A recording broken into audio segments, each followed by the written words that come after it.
Hello and welcome to another weekly Hubnut update. As you can see, Ellie is still in bits. Today is Wednesday. The week hasn't gone entirely to plan, but we got the arm here, the bottom arm for Bella the Belingo up the back. So that's probably going to be a next week job. This week we are focusing on the 2CV. So let's dig in. So my plan this morning was to start reassembling the exhaust system. So I've been cleaning up the clamps a little bit. These are the chunky Burton ones, which are nice. They really help pull the ends together. But I appear to be missing 2 bolts. There should be 8 of these. And I've got 9 nuts. And I'm really short on these shake-proof washers. I don't think the kit originally comes with them. But I found when we were taking it apart that this clamp here had worked its way loose. You do get a lot of vibration, funnily enough, so it can be an issue. So yeah, I need to try and find some shake-proof washers really, then start putting the exhaust back together. There's various things to consider. We've got things like the exhaust actually hangs off the gearbox down there, can't really see, so I've had to loosen those up. So we've just got the cross box here just resting on them. Looks like this clamp was blowing quite a bit as well. And as you can see, you also have to be careful because this is the handbrake cable, and the heat of the exhaust, these can easily ride up into the exhaust and do quite frequently. Incidentally, I haven't checked Ellie's pads for quite a long time, so I'll show you how easy that is to do. I mean, I can kind of see in through the top, but it's quite hard to get the camera there. But if I ping this little retaining clip out at the back, there we go. Right, yeah, that job's much easier to do with 2 hands, and then with the pad released you can pull it out and have a look. And yeah, they're starting to get a bit low. Not panic stations yet, but I think it must be a good 10 years at least since I last went through these. I had all the handbrake eccentrics off. This is the handbrake, has its own pads, all that came out, and I think I fitted new discs as well. So that was over 10 years ago. I've done as many miles as I'd like in those 10 years. And then to get the pad back in, you slide it up into, it's got a locating thing on the other side of the caliper. And that's it. That is the pad done. Yet when I took my first 2CV to a local garage and said, can you check the pads? They went, no, we don't work on those. Nice. And that's what you run into, because 2CVs are just different and people don't understand them. And you know, they must be simple because I can work on them. It's just that they're different to everything else you've ever worked on. So most of my experience of working on cars is working on 2CVs. So it's the one I can kind of get my way around, sort of. But yeah, today's Wednesday. We've already missed 2 days of the week. How has that happened? Well, Monday was the day after we'd done 2 shows. So we've been at Pembrey circuit for the truck racing and 2CV racing on Saturday. Tim came along with us. We had a lovely day out. And then I made a video about that. And then on the Sunday we went to Wheels for Wales, which is a local event, raises money for Wales Air Ambulance, hugely important to us. And we had a lovely time there. So I was filming that day as well. That video came out on Thursday. And then, yeah, Monday was editing the Wheels for Wales video and the Triumph Acclaim video, the road test, and catching up with paperwork. Because unfortunately Hubnut is a business and reality kicks in. I'm desperately trying to keep my bookkeeping up to date for once in my life. So I'm now in the weird position that this financial year is more up to date than the previous financial year. A lot of catching up to do. Can you believe I'm chaotic with bookkeeping? Who knew? So yeah, back on this today. Through Tim, I've ordered an oil pressure switch from the local Motor Factors. He's got an account with them, so it kind of works easier that way. And I think he loves hunting for parts as well. He used to work at said Motor Factors. It's E&M Motor Factors, very local. And I think he used to love the challenge of finding the correct parts, and I think he still does a bit. So he's ordered up an oil pressure switch. We're going to order a second one because it seems only fair to put a fresh one in Pete's engine, because the one I've got to go in that engine is definitely dead. and the one that I swapped over to this engine is a bit intermittent. So let's just order 2 switches. They're not expensive, and that'll be all good. And I also need to speak to Tim about wiring connections, because I've just got taped together connections just to get the engine running. That's not ideal. So yeah, my plan this morning was, while I'm waiting for those bits, get the exhaust on. But like I say, I seem to be missing bolts. I don't know how this has happened. How could it possibly happen?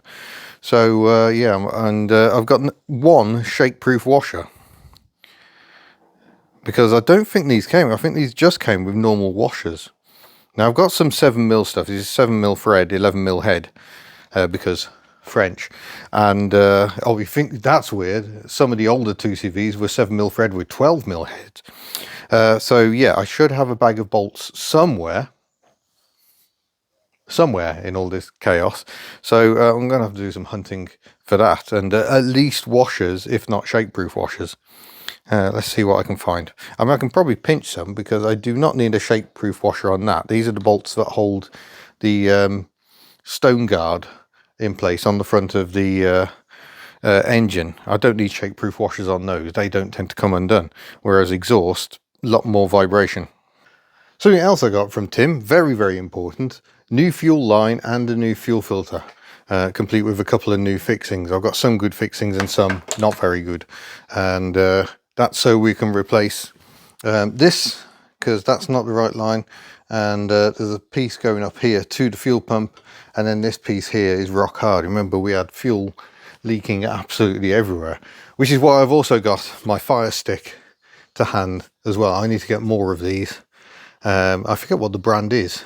It doesn't seem to be very clear on it. Maybe it's just fire safety stick.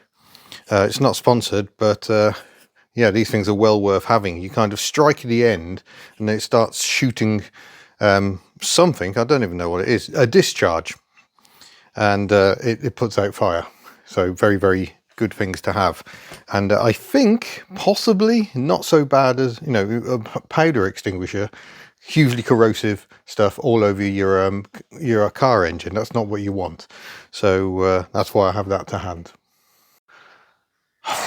Things are just always farcical in the world of hub nut, aren't they? First of all, I found one of the bolts I'd used to mount the headlamp bar, so I was able to swap that out for a shorter one and got that back, and the other one was actually hiding in my toolkit. I don't have M7 spring washers, but I do have M8, so I'm hoping those will actually work. So I'll try and find enough washers to go on the top of the bolts, and then we'll put shakies on the bottom. They do fit quite nicely actually, so that'll be good. So cleaned all the bolts up with my slightly dangerous wheel, and some of the nuts were a bit tricky, but I've just been using penetrating oil and a better bolt to run the nuts back and forth, so they're all running merrily now. And we'll put copper grease on and everything. We'll go absolutely to town. Speaking of which, it is copper grease I'll be using on these mounting flanges here. I might just get that drill and just run around them a bit just to clean them up. But exhaust paste just tends to crack with age and go hard and fall out. So it's not really the best thing to use. We find on 2CV engines with that specific style of clamp, for actually a bit of copper grease tends to just do the job. It stops stuff sticking together, and the copper grease sort of burns a bit and helps seal up the joints. Oh, this isn't a fun discovery. Just state of my heat exchanger. That flange is utterly knackered. It is kind of paper thin around there. That's what it should look like. Nice healthy. Let's see what the back. Yeah, that looks reasonably healthy. But that one does not look healthy. Have I got spare heat exchangers? In theory, I have a complete spare 2CV in pieces there. Maybe time to have a look. Well, I might have to get myself more filthy, but looking online, Burton 2CV parts in the Netherlands do sell a complete heat exchanger kit, so both of them, freshly powder coated, all the foam on the flaps changed as well. You see there's flaps in here, and mine have lost the foam, so they don't seal very well, so you get heat when you don't want it, and yeah, it doesn't allow all the heat through when you want the heat. So it may be time to bite the bullet, but that's going to have to wait a bit, because we've still got recovering finances at the moment, and spunking the best part of 300 quid by the time they're delivered on new exhaust bits isn't going to happen for now. So I may just have to put it back together. The clamps, as you can see, it will sort of encase the leaky part. So short term, hopefully it'll be all right. But yeah, that is knackered. It's frilly over here as well. Look, there's actually a hole there on that side. So the whole thing is tired, and it makes you wonder whether the pipes themselves are still okay. Because obviously, if the pipe's leaking in there, you are getting fumes into the cabin. But yeah, not ideal. Gonna have to make do and mend for now. Right, for those who are new to 2CVs, these clamps are a pain in the backside and frequently make life miserable. So we got it sort of sitting in, so you just try and line things up as best you can at first. But as you can see, we're a bit gappy here, we're a bit gappy here. So if I pull on the cross box, it will close that gap up. So you have to kind of fit each clamp loosely at first, and then yeah, just try and pull it all together. Pain in the proverbial. I don't know if you remember, I had a bit of paint coming away down here. Well, that's escalated somewhat. The paint is literally just chipped off. So yeah, it's pretty bad behind here. Haven't gone through into holes, but it's pretty bad. I'm just gonna clean it up as best I can, primer and paint over the top. It's mostly hidden by the rear part of the wing, but yeah, this car doesn't get any better, does it? I think it's time to find out whether I've been successful in my mission to fit an exhaust. Let's find out. Ignition on. There we go, got choke set.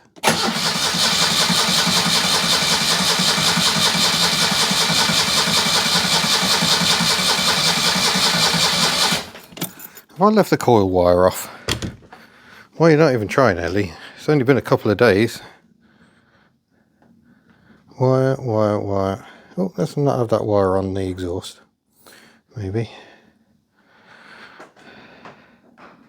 May just be she's the carburetor's leaked out. That usually happens. At least it gives you a chance to get the oil pressure up.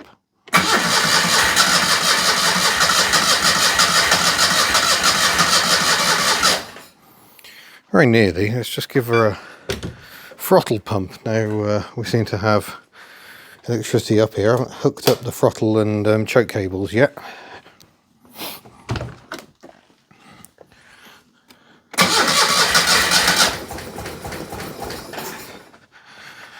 Maybe it needs a bit more choke.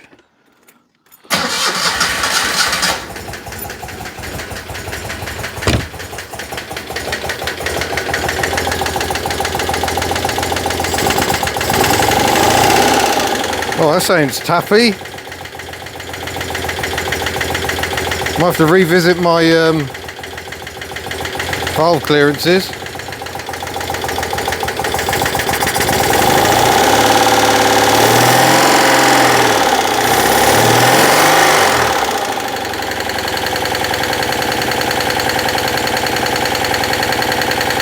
Sounds nice and quiet though.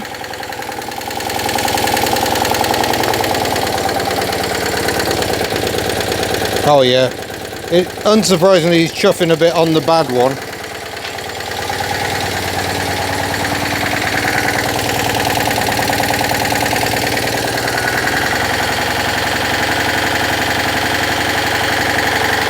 Yeah, it's very taffy. Oil pressure light is still off.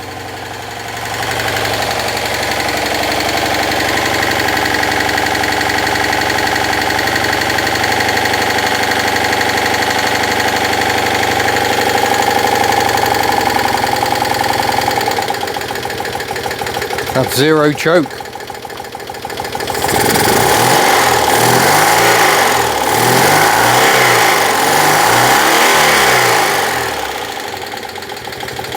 Yeah, keep burning oil off the exhaust.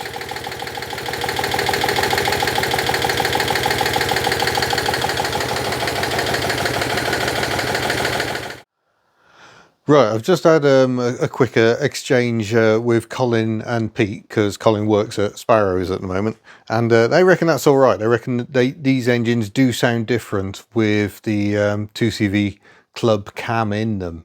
It's different lift and duration, blah blah blah. So yeah, they don't think it sounds bad. I sent them a little video clip. Yeah, hopefully all is good. So I can carry on buttoning things up. We're still waiting for a few bits before we can do the road driving bit, and I am trying to sort out this bit of bodywork as best I can. It's always just good enough on this car, and yeah, try and improve things a little bit. So at the moment I'm just running the engine to get all the fuel out of the fuel hose and a bit out of the carb, I suppose. But yeah, look, running on fresh air.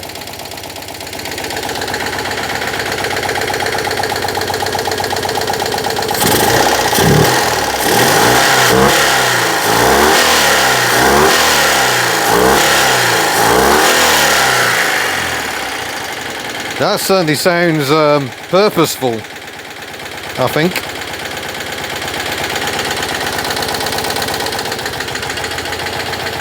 Look how much fuel it has in the fuel bowl. But yeah, no petrol leaks going on today. Bone dry down by the pump. So replace this pipe, and we're going to replace this bit of pipe as well, I think. Although that looks like it might be the upgraded pipe anyway.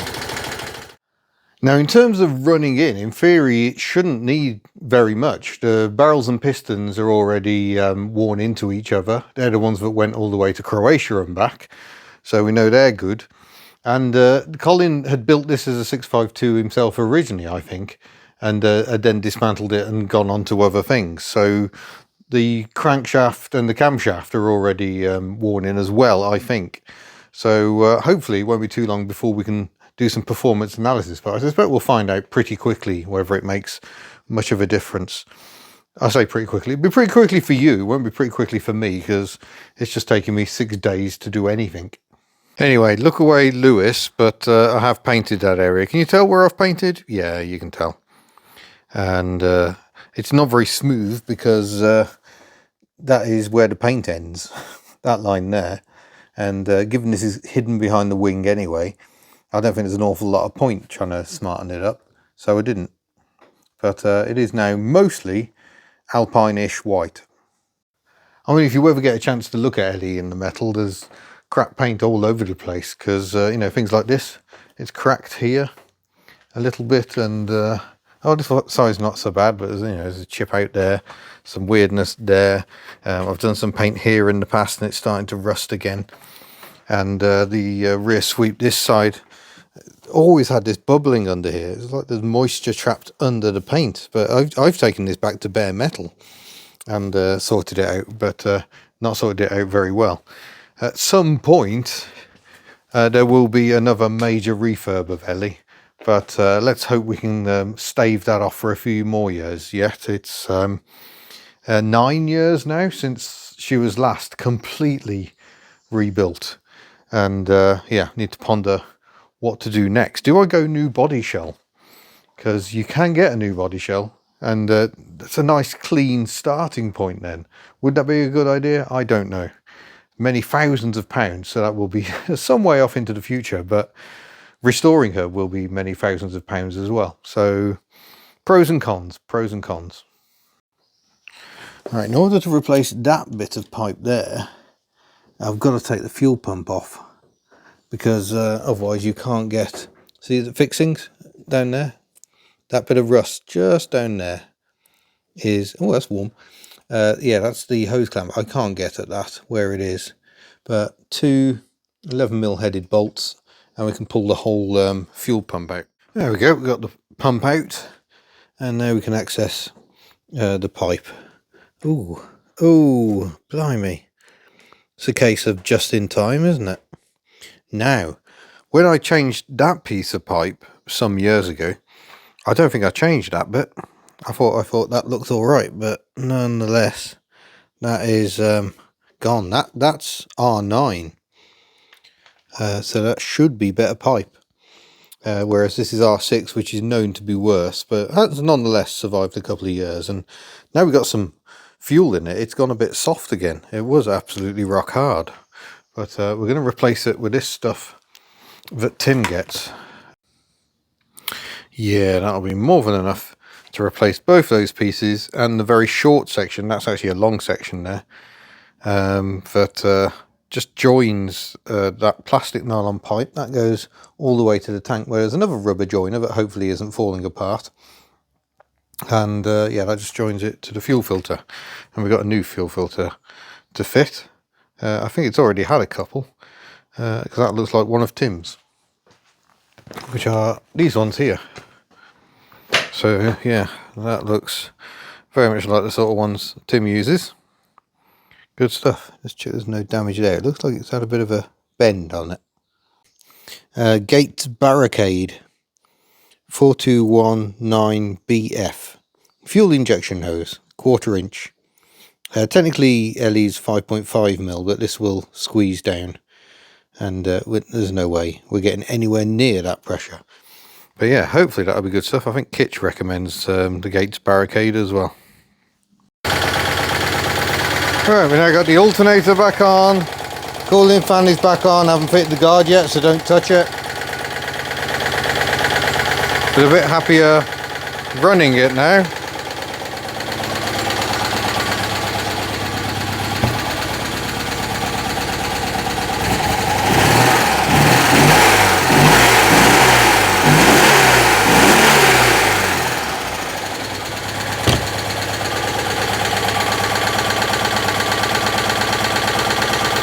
Now, I think we'll look to do an oil change before we take her out on the road, but yeah, sounding good.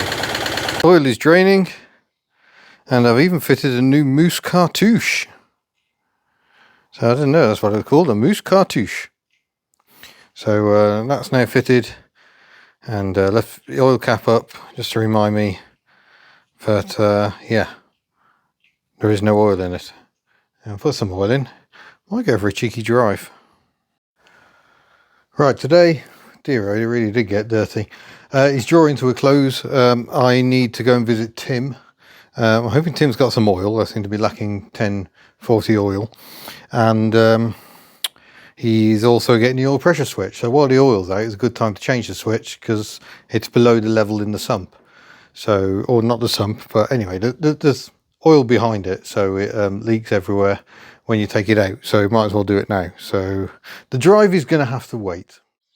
It is now Friday, and back on the 2CV. I've not got much time. I've got about an hour this morning, which is not enough time because there's quite a lot I would like to do. I would ideally like to do the valve clearances again. I now have some oil, some fresh 1040 semi-synth, which should be ideal. But I think all that is going to have to wait, because I've been seeing my good friend Timothy again today. And he has not only managed to source oil pressure switches, that's the one, come on brain, wake up. So we've got 2 of those, but he's also loaned me his electrical connector kit. So these are non-insulated terminals that have their own special crimper, and this is what Tim uses on all his old stuff. I've even borrowed some cable. So I think I need to acquire one of these, because there are 600 million crap connections on this car, and I'm amazed they last as well as they have done, to be honest. So you know, that's for the indicator, but we had to twist up that one and that one. The oil pressure feed is one of them. No, that's a 12 volts for the 123, and that is the feed back out from the 123 to the coil. So yeah, I'm going to remake those connectors as a bit of a trial today, and then at some point I'm going to have to acquire my own terminals and pliers and crack on and go right through the car, because there's these ones. This is the relays for the headlamp, and really I need these to be in a better place. Just basically cut the wire to the headlamp feed and put the relay in with these fused links to put 12 volts to the things, but yeah, they're all a bit of a mess. I've got crappy little terminals here as well, and they just fall apart. They're rubbish. And these ones here, although these might have to stay. I don't think I've got suitable bullets in there. You can get the proper French kit for all the weird French connectors. See if I can find an example of one. Yeah, like here. That's one of the headlamps or side lights. But these get all corroded themselves. They're not a brilliant design. So yeah, there we are. You can actually get, someone said, I think it's Auto Sparks, do a full right hand drive wiring loom. It's £383, so that is not happening anytime soon, unfortunately. This car has much bigger needs than that. Incidentally, the paintwork on the side, almost seamless from a distance. Now it's dry. No, it's terrible. Terrible, but it matches the rest of the car, so that's fine. And yeah, let's talk. I need to work out how these work and get installing. I'll try and film this as well as I can, but first we've got to strip some insulation off, and I love these. Look at that, it grips the wire and then just pulls the insulation off. They are a lovely, lovely thing. Probably got a bit too much there, but this is just a trial fit. So I'll grab one of these non-insulated terminals. So you got two sections. This bit grabs the plastic, this bit grabs the actual metal itself. So yeah, I've got a bit too much there. So I'll give this a quick trim. Okay, so this is genuinely my first time attempting this. There we go, there's the wire. And I've got the added joy of trying to film this as well. So we go there, I grab the crimps, and is there a right or wrong way? No, it looks like it's pretty uniform. So that goes there, in the middle one. And oh, I see. No, that's not done it right at all. No, I think you're meant to go in like that maybe. This is why we have a practice go. Tim's watching this going, oh my god, what did I tell you? I didn't tell you to do it like that, did I? But nonetheless, we've got our attachment there. And then we just have to close this in a bit with these end ones.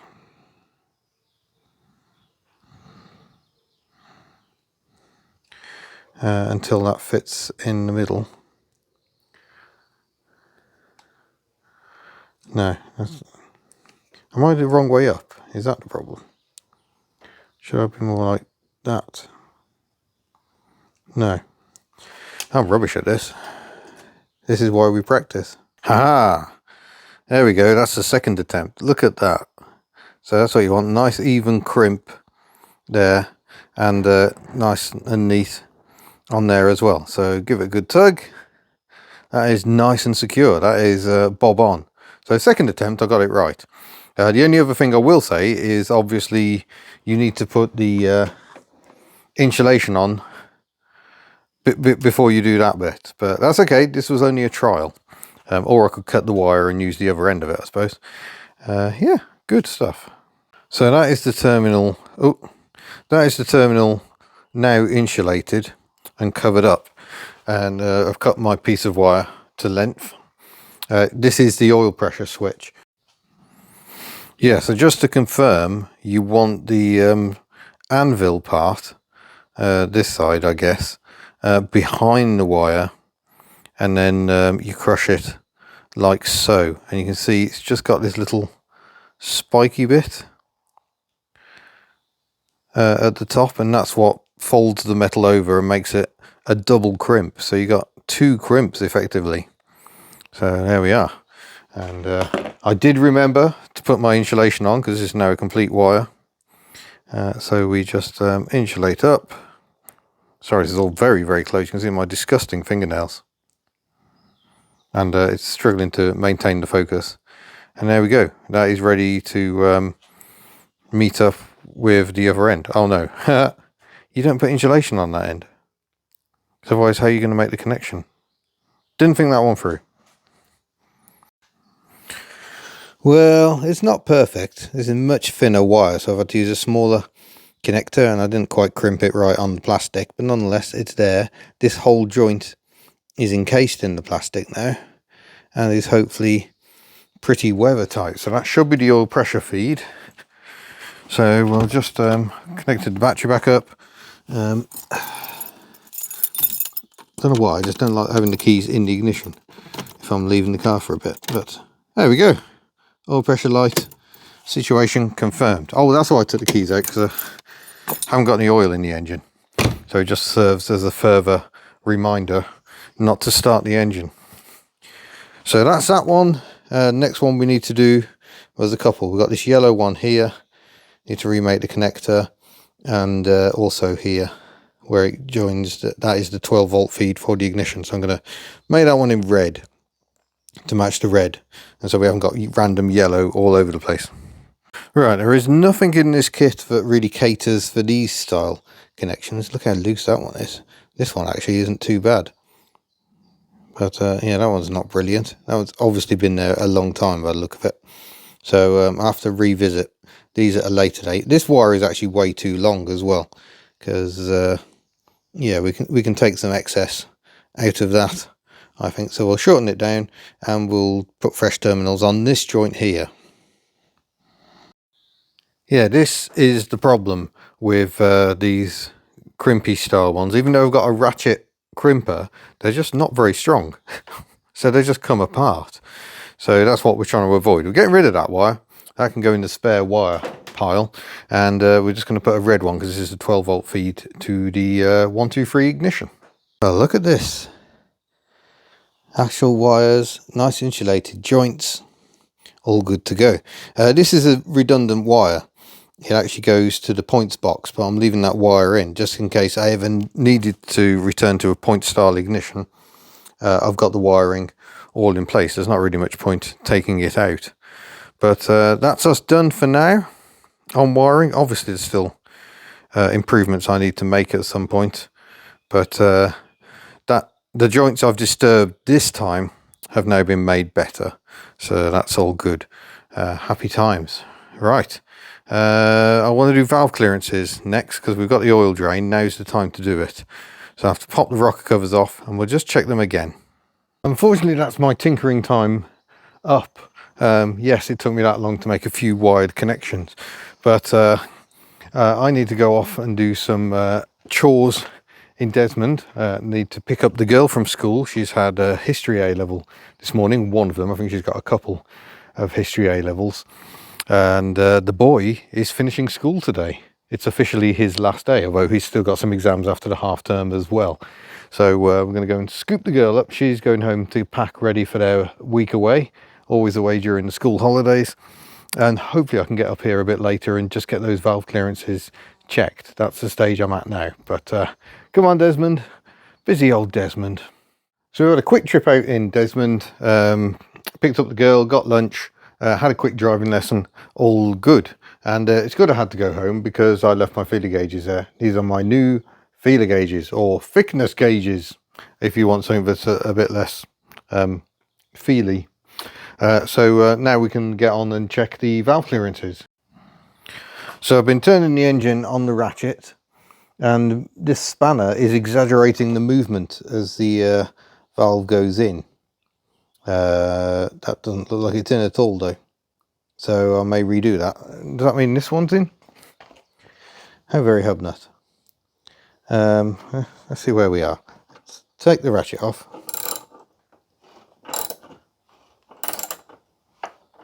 No, I was right. Look, the valve was in. So that's it coming back out. So that when we turn the engine the right way, he says.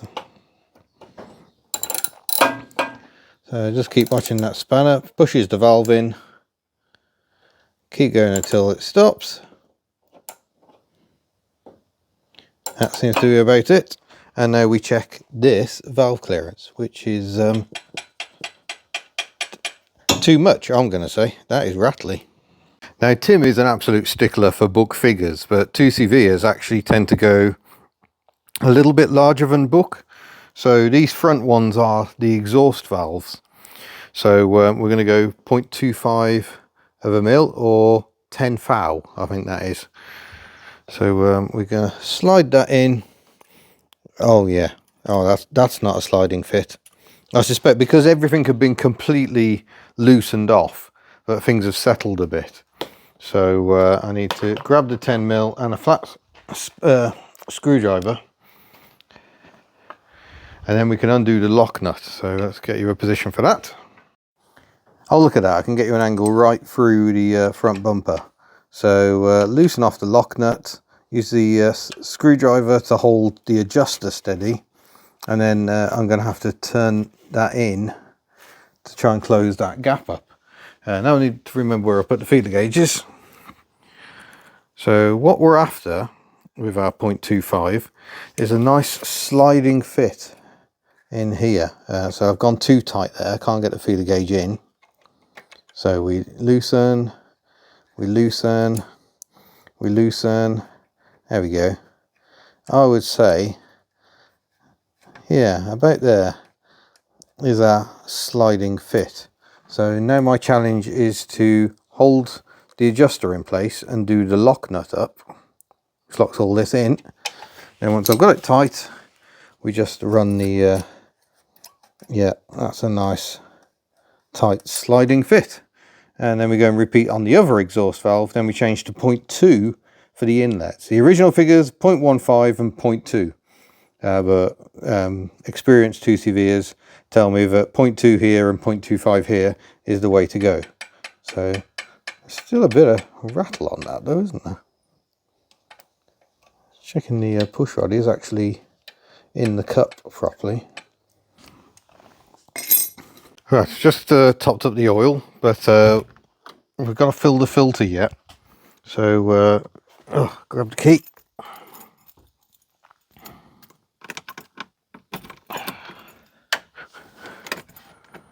There's our oil pressure light, and crank until it goes out.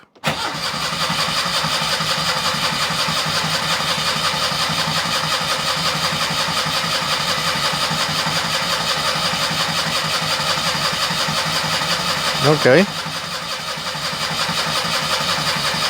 There we go. And back on it comes again. And now we'll just let it settle again.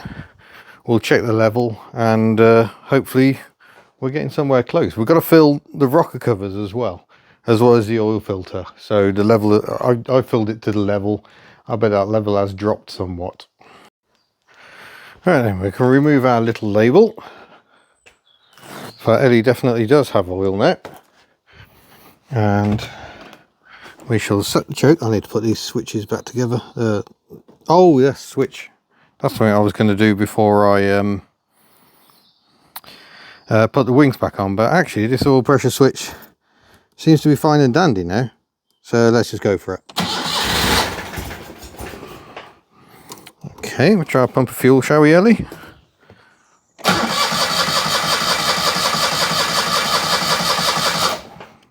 What? A bit less choke, maybe? I don't think the choke's shutting off very well, actually. I think we had this problem with this carburetor before.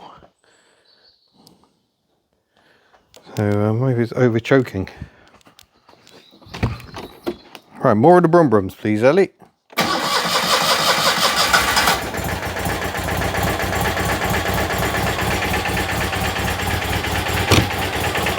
Yeah, still sounding quite tappy. It wasn't valve clearances.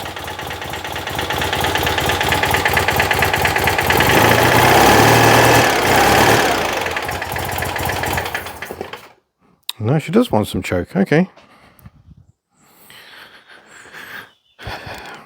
Might have just flooded her a bit because we were cranking without the ignition on.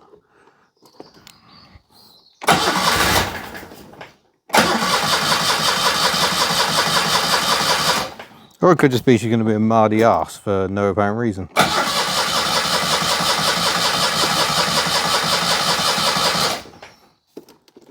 Marvellous. Gonna be a fun day.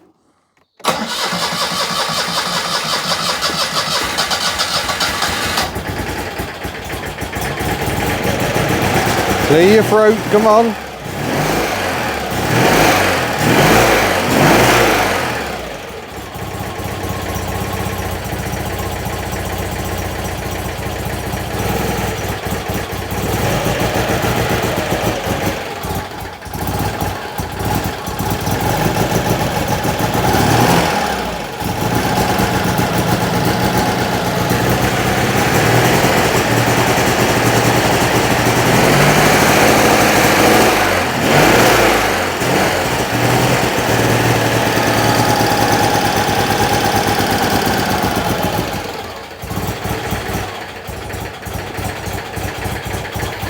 Yeah, it's not the best idle ever.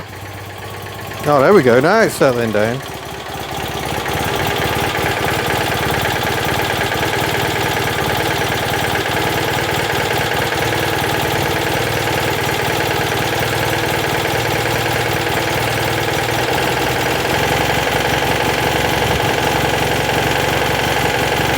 It is the first time this carburettor has run for quite a while.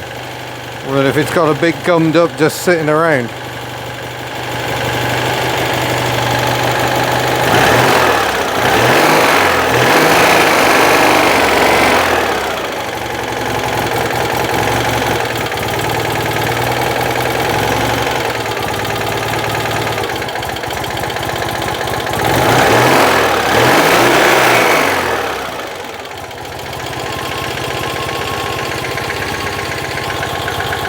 Yeah, this choke shaft is feeling a bit stiff, so we'll just try the lubrication on it and the spring points.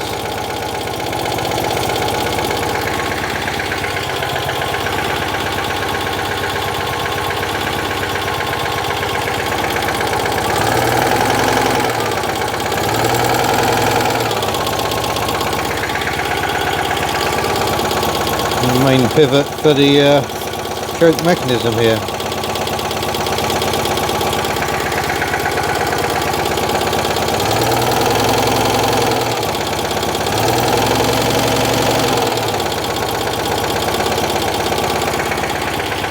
That is sounding pretty sweet now.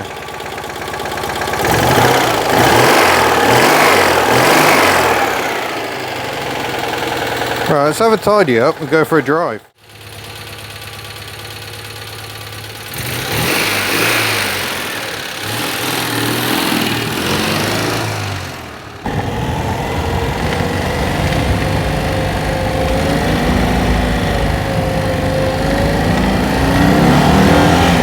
Whoa! She got some pep. That's rather exciting. Blimey. Yeah, that's oh.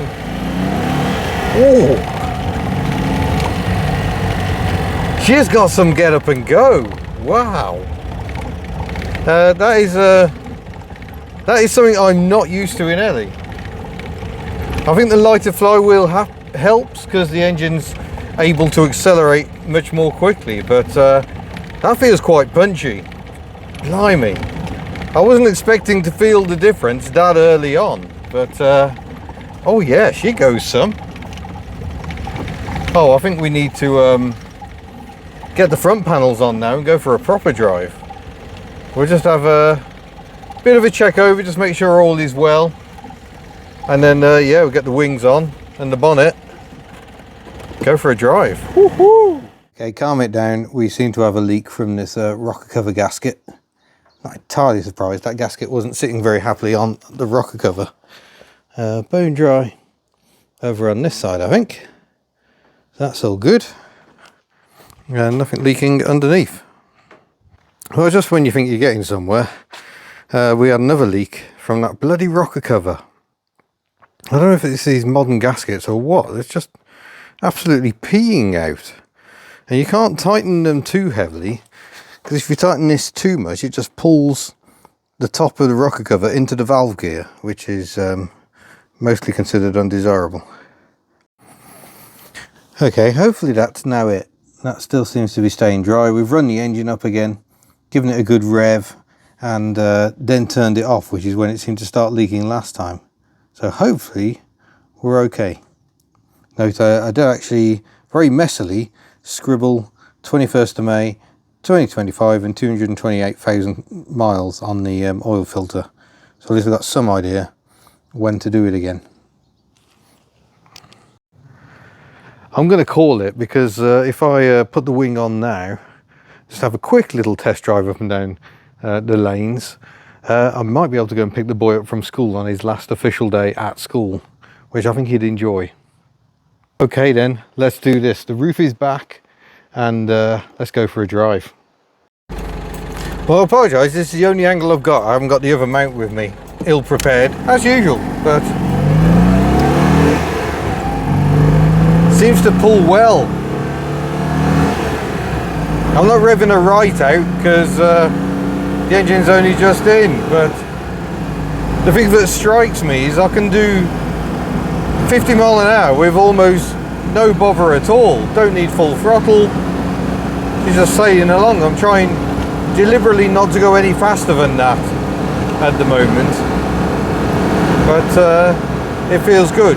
Actually, I must confess I have been a bit faster than that. I did do a quick 0 to 60 run with the Dragger app, which revealed a 2-second improvement on the 0 to 60 time, and that's with me doing short shifts because I don't want to fully go for it yet. But certainly in the way she drives, it reminds me of the previous 652 I had fitted. It's not so much about the raw power, it's the improvement in torque that means generally you can change gear about 500 RPM sooner. So I'm currently doing an indicated 55, so probably a genuine 50 miles an hour. Feels fine. So I think I'm going to go and get the boy. Okay, we're on to day 2. We're still having some starting issues. The choke is not behaving. I think I may have to adjust the cable a bit. But let's go for a drive and just see how different she feels. We did make it to the school, managed to collect the boy on his official last day. I'll drop my window because it A, rattles, and B, makes more wind noise.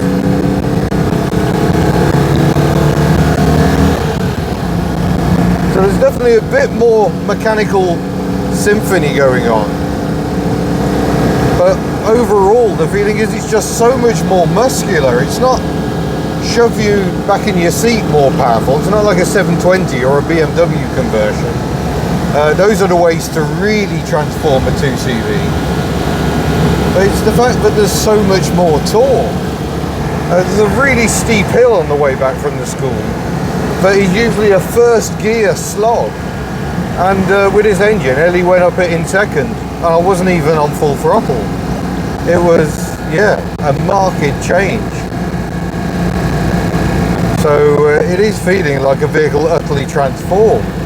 It's so nice to have some torque. On a 2CV, the stock figure for torque is 29 pound-foot of torque.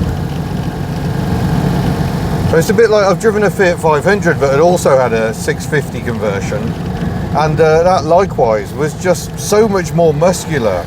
So you're not foot flat to the floor all the time. And just the way it picks up from low revs is so much better. So every part of this engine is used, so really it doesn't need any running in. So I've been taking it a little bit gently, believe it or not. Now this is still quite a slog. I don't know if you should pull up this in fourth.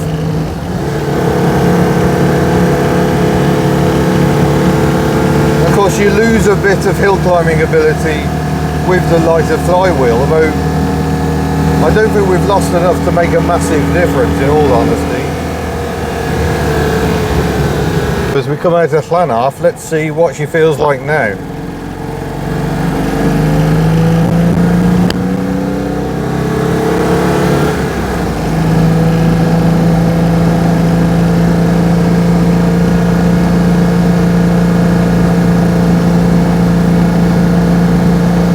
Yeah, she's still going to need third.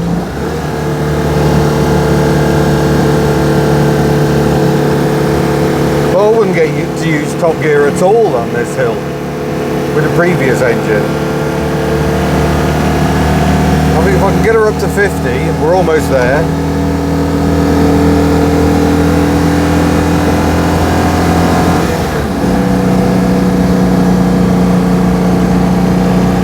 Yeah, we're just into the torque sweet spot there. So we're still doing 50 in top. Yeah, this is a bit of a change. This just wasn't an option before. So I think this is my big takeaway from it, is the fact that, you may not agree, you'll probably find it as noisy as anything, but Being able to change gear that little bit earlier, not having to hold a lower gear, that is what's going to transform the Ellie experience from now.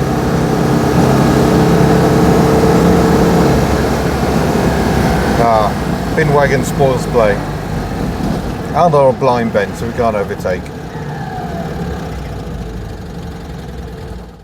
Well, as you can probably hear, we've still got a high idle going on. Let's have a quick look at what's going on.